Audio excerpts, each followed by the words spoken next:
Good morning.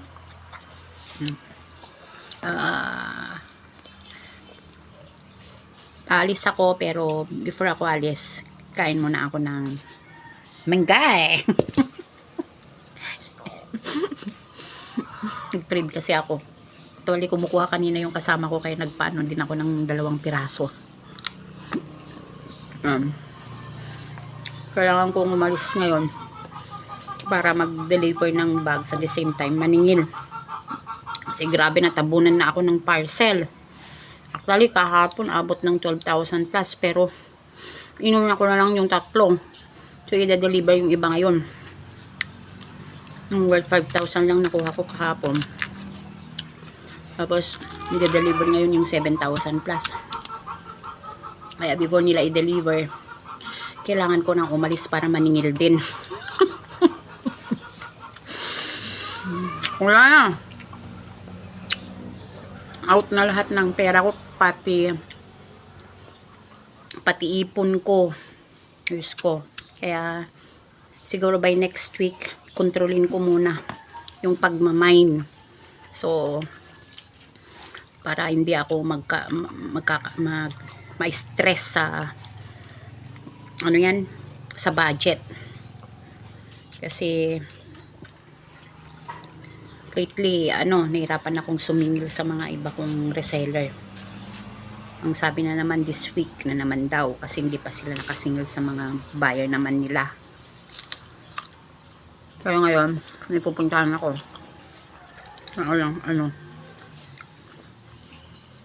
Kailangan hingilin ko na din para may ko ng parcel ko mamaya.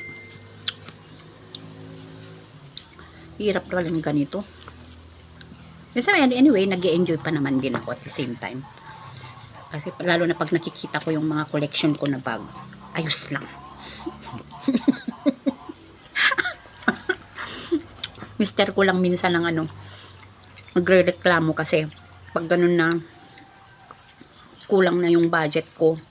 Siya na yung, kung wala na talaga akong masingil, kulang na yung pambayad ko siya na yung backup ko, tinatawagan ko agad. Or may batch ako na isa na nagpapaano ako ng GCash, then after 3 days or 2 days balik ko din agad pag nakapag-collecta na din ako.